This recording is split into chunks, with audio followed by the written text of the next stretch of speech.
Hello everyone, welcome to RS intellect insight.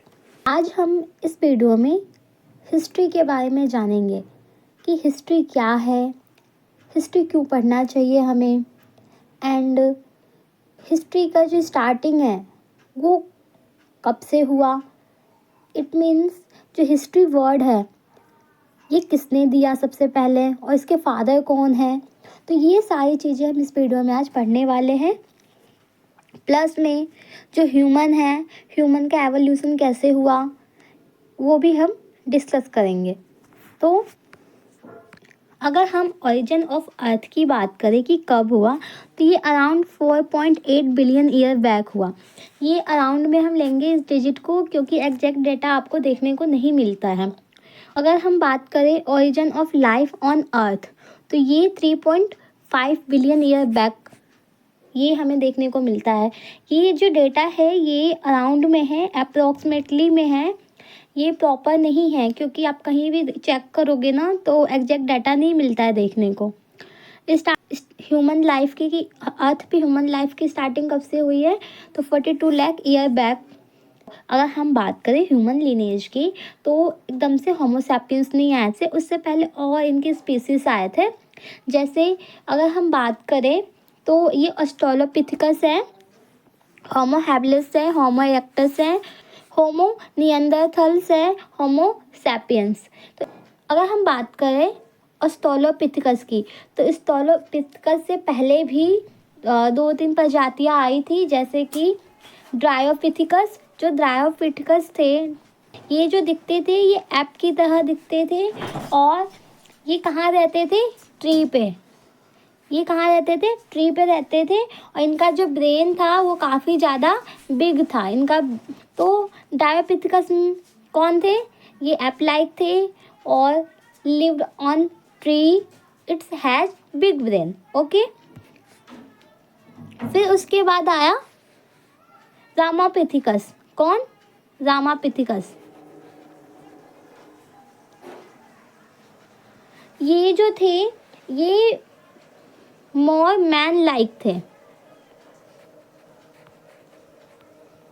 मतलब इंसान से थोड़े बहुत मिलते जुलते थे, ये वो थे।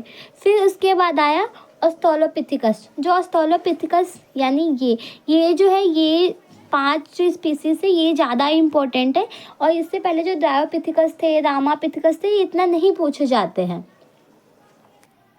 अगर हम ऑस्ट्रेलोपिथेकस की बात करें तो जो ऑस्ट्रेलोपिथेकस है, जो ये वर्ड है ऑस्ट्रेलो, ये जो वर्ड है ये लैटिन भाषा का एक वर्ड है, लैटिन लैंग्वेज का एक वर्ड है और इसका जो मतलब होता है ये होता है साउथ। और पिथिकस का मतलब होता है वानर यानी कि ऐप। ठीक है, इन दोनों वर्ड को मिला के बना हुआ है ऑस्ट्रेलोपिथेकस। अगर हम बात करें ऑस्ट्रेलोपिथेकस की तो ये मैन एंड ऐप, क्या, मैन एंड ऐप, इन दोनों के बीच में कनेक्टेड है, एक दूसरे से ये लिंक है। इसके साथ ही अगर हम बात करें तो जो ऑस्ट्रेलोपिथेकस है ये वेपन भी यूज करते थे हंटिंग गैदरिंग के लिए। ये जो थे ये स्टोन का यूज करते थे, स्टोन वेपन यूज करते थे। ये स्टोन के वेपन यूज करते थे किसके लिए, फॉर हंटिंग। उसके बाद आया होमो हैबिलिस। कौन, होमो हैबिलिस। ये जो थे ये फ्रूट ईटर थे। इट मीन्स ये फ्रूट खाते थे और ये टूल मेकर भी है, इनको टूल मेकर भी बोला जाता है। ये जो थे ये टूल्स भी बनाते थे और इनको फर्स्ट होमोनॉइड बोला गया था। इनको क्या बोला गया था, फर्स्ट होमोनॉइड बोला गया था। तो देखो होमो हैबिलिस जो थे वो फ्रूट ईटर थे यानी कि मीट नहीं खाते थे। इसके साथ ही वो टूल मेकर भी थे और इनको फर्स्ट होमोनॉइड भी बोला गया था। देन कौन आया, होमो इरेक्टस। फिर क्या, होमो इरेक्टस थे, इन्होंने क्या किया, आग की खोज की थी और इसके साथ ही ये सीधे पैरों पे भी चल सकते थे, खड़े हो सकते थे, जो होमो इरेक्टस थे वो। और ये जो थे ये मीट खाते थे, यानी इससे पहले जो स्पीसीज थे वो फ्रूट्स वगैरह खाते थे, नॉनवेज नहीं खाते थे। लेकिन अब जो होमो इरेक्टस आए वो मीट ईटर भी थे और इन्होंने डिस्कवर किया था फायर का। इसके साथ ही ये प्रॉपर तरीके से चल सकते थे और खड़े भी हो सकते थे अपने पैरों से। अब बोलोगे कि ये क्या चल नहीं सकते थे? अरे चल सकते थे, पर ये खड़े नहीं होते थे। जैसे हम लोग दोनों पैर का यूज करते हैं चलने के लिए, वैसे ये होमो इरेक्टस करने लग गए थे। लेकिन जो होमो हवेलियस और ऑस्ट्रेलोपिथेकस ये 4, जैसे हाथ और पैर है ना 4, दे आर 4, तो इनका यूज करके ये चलते वलते थे। लेकिन ये जो थे ये अपने पैरों के बल चलने लग गए थे और सीधे खड़े होने लग गए थे, होमो इरेक्टस। फिर आता है होमो निएंडरथल्स। ये जो थे ये अपने बॉडी को प्रोटेक्ट करने के लिए जो एनिमल्स थे उनकी चमड़ी से ये अपने आप को कवर करके रखते थे, कपड़े बना के पहनते थे। तो जो होमो निएंडरथल्स थे ये अपने आप को प्रोटेक्ट करते थे। इसके साथ ही जो इनकी मतलब इनकी प्रजातियों में जो लोग अगर कोई मर जाता था तो ये ना उनको दफनाते थे और शोक व्यतीत भी करते थे। जैसे उदास होते हैं ना, रोना, शोक जताते थे और उनको दफनाते भी थे। इससे पहले अगर कोई मर भी जाता था तो उनको कोई मतलब नहीं होता था, ना तो वो शोक करते थे। इसी टाइम से जो होमो निएंडरथल्स थे, इसी टाइम से लोगों ने क्या किया, मतलब जो स्पीसीज थे उन्होंने क्या किया कि मरने के बाद दफनाना शुरू किया और शोक जताना शुरू कर दिया। फिर उसके बाद आता है homo sapiens. They are modern human beings. ठीक है, तो जो मॉडर्न ह्यूमन बींग्स थे, जो चिंतनशील थे, जो इंटेलिजेंट थे, प्रॉपर खाते पीते थे, ये जो थे ये होमो सैपियंस थे, जो अभी भी है। और इनका जो ओरिजिन हुआ था ये कहाँ से हुआ था? ये अफ्रीका से हुआ था। होमो सैपियंस का ओरिजिन कहाँ से हुआ था? अफ्रीका से हुआ था। ये ह्यूमन लीनिएज थे। कैसे? पहले डायोपिथिकस आया, रामापिथिकस आया, फिर उसके बाद ऑस्ट्रेलोपिथिकस, होमो हैबिलिस, होमो इरेक्टस, होमो निएंडरथल्स, होमो सैपियंस। ठीक है, आप यहाँ पे पिक्चर्स देख सकते हो कि पहले कैसे स्पीसीज आए थे। ये आप देखो, ये आप देख सकते हो ऑस्ट्रेलोपिथेकस कैसे है, बिल्कुल ऐप लाइक स्ट्रक्चर है। फिर होमो हैबिलिस देखो यहाँ पे प्रॉपर तरीके से स्टैंड कर रखा है इनके। जो होमो इरेक्टस थे वो ये थे, होमो निएंडरथैलिस जो थे ऐसे थे, और होमो सैपियंस देखो प्रॉपर ये ह्यूमन बीइंग बन चुके हैं। तो इस तरीके से मानव की उत्पत्ति हुई थी। अगर हम बात करें हिस्ट्री की, तो हिस्ट्री हमें क्यों पढ़ना चाहिए, है ना? हिस्ट्री क्या होती है, इन सबको समझने के लिए सबसे पहले ना हम एक की पॉइंट लेते हैं, हिस्ट्री। देखो, हिस्ट्री और हिंदी में क्या बोलते हैं? इतिहास। हिस्ट्री को अगर हम ब्रेक करें तो ये बनता है हिज स्टोरी। ठीक, एंड अगर हम इतिहास को ब्रेक करें तो इति जमा हास। इति का मतलब होता है बीते हुए।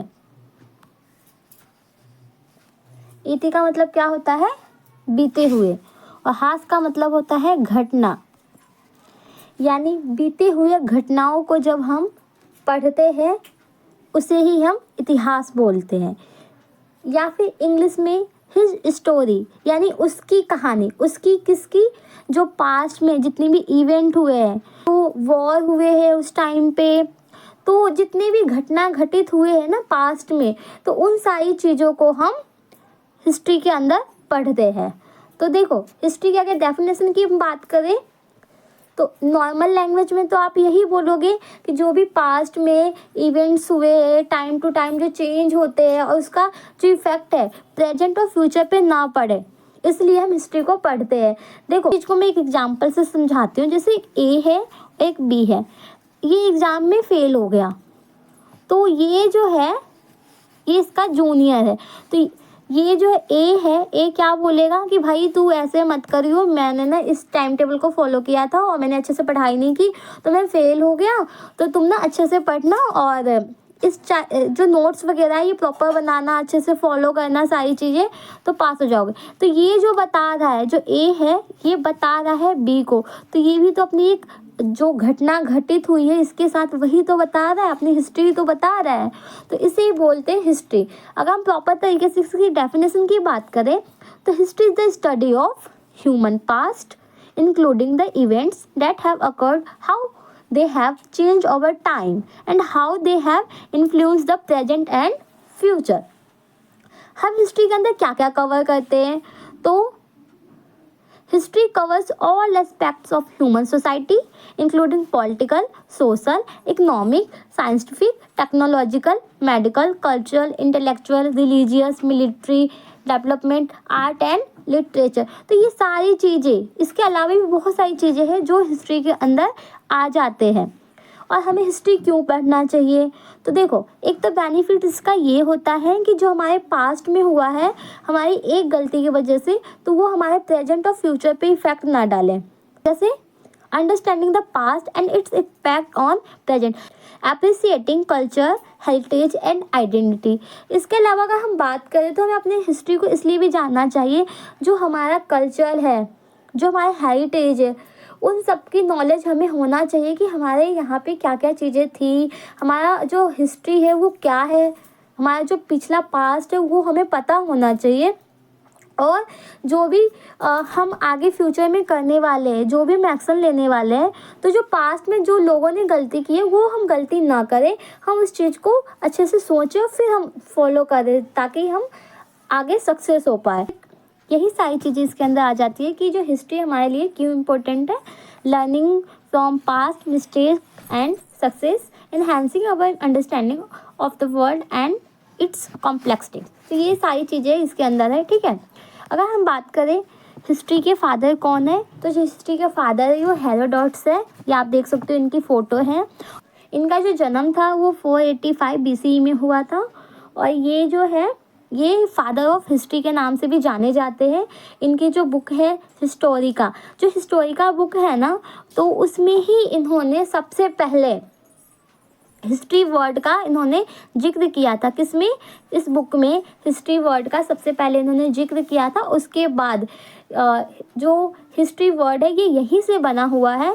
और इनकी ना एक और बुक है, उनका जो नाम है ओल्डेस्ट हिस्ट्री बुक है, इन्हीं की है। तो इसमें उन्होंने जो पर्शियन वॉर है, जो कॉन्फ्लिक्ट हुए थे ग्रीक एंड पर्शियन के बीच में 5th सेंचुरी BCE में, तो उसके बारे में इस बुक में इन्होंने बताया है, ठीक है। अगर हम बात करें ये जो BCE है इसका मतलब क्या होता है, सबसे पहले मैं इनको समझा देती हूँ कि BCE क्या है। देखो concept of BCE, BC, AD और C। जो BC है, BC का मतलब होता है before Christ, BCE before Christ era, both are equal. ये क्या है, ये दोनों ही सेम है, इक्वल है। AD मतलब एनो डोमिनी, C मतलब कॉमन एरा, और ये दोनों भी इक्वल है। AD और CE कॉमन है, BC, BCE कॉमन है। अब ये दोनों मतलब कैसे पता चलेगा कि दोनों का यूज कब होना है, तो देखो जैसे एक नंबर ले लिया गया और यहाँ पे हमने ले लिया 500, 400, 300, ऐसे कर करके हमने ले लिया, ठीक है। फिर यहाँ पे एक पॉइंट आ गया 0 और यहाँ से स्टार्ट हो गया फिर से एक टाइम पीरियड। तो जो इधर वाला जो एरा है, जो इधर वाला जो एरा है इसको हम बोलते हैं BC या फिर BCE, ठीक है। पॉइंट आ गया मिड पॉइंट, इसके बाद का जो एरा है हम इसको बोलते हैं AD या फिर CE।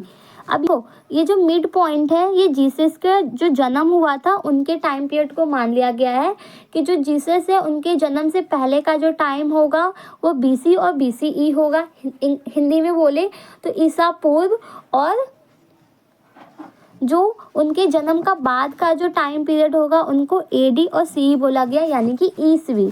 इसको हिंदी में ईसवी बोलते हैं और इसको बोलते हैं ईसा पूर्व। तो देखो जो इधर वाला जो एरा होगा उसको हम बोलेंगे BC और BCE, वो था कॉमन। और इधर जो मिड पॉइंट आ गया ना, इस पॉइंट के बाद का जो टाइम पीरियड होगा उसको हम क्या बोलेंगे, AD और CE। आई होप आपको ये क्लियर हो गया होगा। अगर हम बात करें कि जो एंशियंट इंडियन हिस्ट्री है उसको जानने के लिए हमारे पास कौन कौन से सोर्स है, तो हम we have two type of source, literary source and archaeological.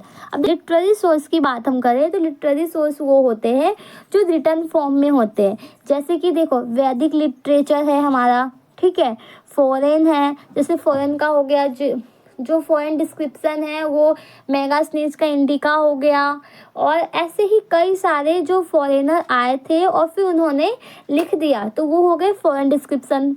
Account की अगर हम बात करें तो उस टाइम पे जो भी अकाउंट की चीज़ें थी, पैसे का लेन देन लेखा जोखा जो भी होता था, तो उसका भी डिस्क्रिप्शन हमें मिलता है, जिससे हमें पता चलता है कि एंशियंट हिस्ट्री क्या थी।